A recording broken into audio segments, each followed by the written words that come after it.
Chapter 3, Grandma sipped her tea, pondered for a moment, then said, "As for marriage, if you want me to open my mouth, you must first prove that you are worthy of the title of Beaumont's granddaughter.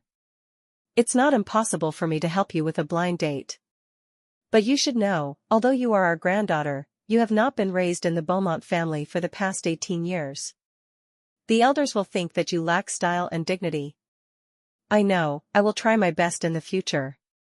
Seeing her smile, calm and composed, Grandma couldn't help but observe her a few more times. This girl was much more beautiful than Lily. Before, she was defeated by her gloomy and lifeless appearance. But now, she was like a completely different person. Her eyes were sparkling, even the bright eyeliner was no match for the radiance in the depths of her eyes. This confidence that a true Beaumont lady should have, seemed exactly like her in the past. She thought, perhaps living with a poor single mother for 18 years, the child was tougher than normal children.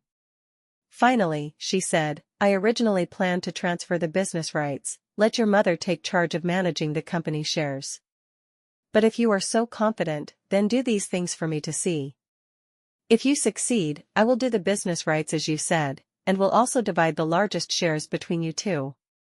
Serafina was both moved and agitated, feeling even more strong support. "What? The first thing is Theodore. After your father passed away, he was the only son. I was busy running the Smith business, he was spoiled by your mother. You just said you would change him, so do it.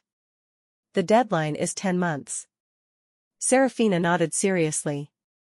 After all, Theodore was her younger brother for 11 years, although they argued, they had a warm sisterly relationship. In the last few years of decline in their previous life, their lives became even more attached to each other.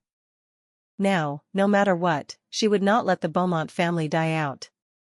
The second thing is related to the Max Power project that Smith Transportation recently negotiated. If you want to prove yourself, then take this Max Power project. For the specific situation, ask Lucas Gray. She had also heard about the Max Power project. A certain shipping group wanted to install large-scale marine transportation equipment, and finally Carner, a branch of the Kensington family, won the bid. Carner's economic strength and influence in the industry also jumped to a new level thanks to that. Although she had told herself not to think about revenge in the first place, if she could kill 2 birds with 1 stone, and improve herself while suppressing her opponent, it would make her feel itchy inside. She nodded, "I will do my best. The third thing is about you." Grandma paused here. "When you come back to this house, you are not used to it at first because of the living environment, but later on you are still not used to it. It is because of you. The life that was originally yours was taken away by someone else for 18 years, you will feel unwilling.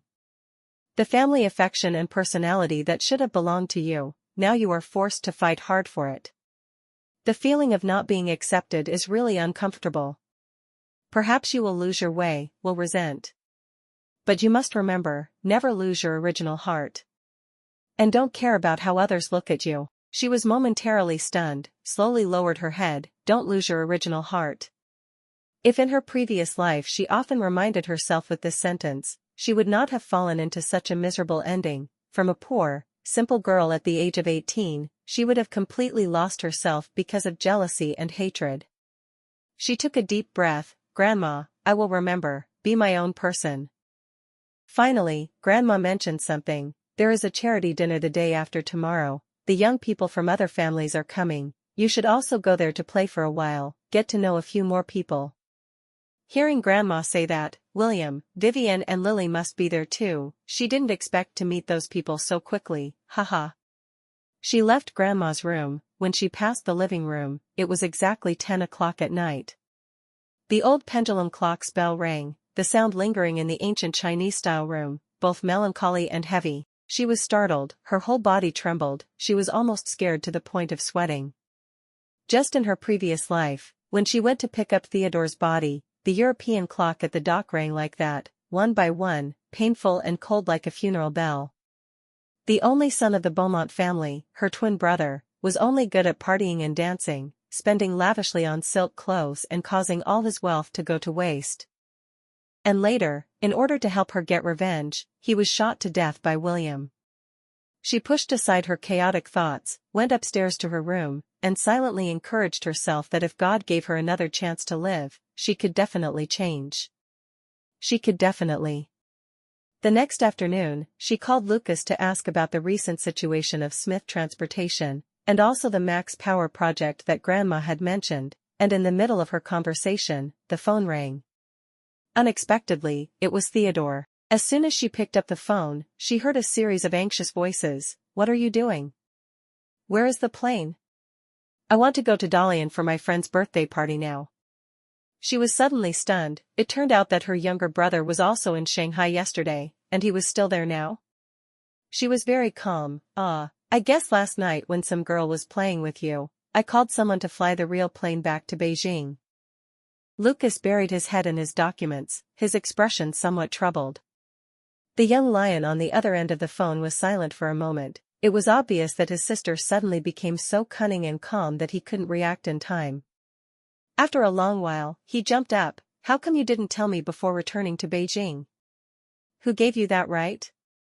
I clearly told you that I had plans. I have to go to Dalian right away. I don't care." In contrast to his fluster, she was extremely leisurely. "Theodore, don't think I don't know what you're going to Dalian for. Visiting friends is fake, having fun is real, right? Don't." He didn't have the heart to listen to her nagging, so he interrupted her disdainfully. "Serafina, do you think you're my sister since you've come to my house? Stop talking nonsense. Hang up. Wait a minute.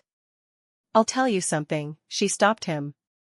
"Grandma has given me permission. I'll confiscate everything related to your money, including cards, treasury stocks, house, car. The credit card you're holding is also frozen. But you have cash too, right? So you'd better hurry up and buy a plane ticket and go home." Theodore on the other end of the line seemed completely stunned. "Otherwise," she continued slowly, "if you really want to go there, you'll have to save money and take the train." She smiled. "I'm done talking, you can hang up now." There was no movement on the other end of the phone. It was so quiet that it was terrifying, as if a storm was about to break out.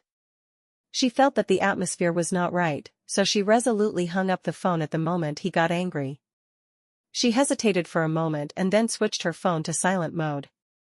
Like that, when her younger brother called, she didn't answer the phone, tormenting him to death. With 11 years of experience living with him, she could use her toes to think, and she knew how angry he looked at this moment. Before, the two of them had always been at odds. Not only did he have a bad temper, but his mouth was also vicious, capable of making people angry to death. However, she now realized that the most powerful way to fight was actually to ignore him. She really wanted to see her brother take the train back, but this wish probably wouldn't come true.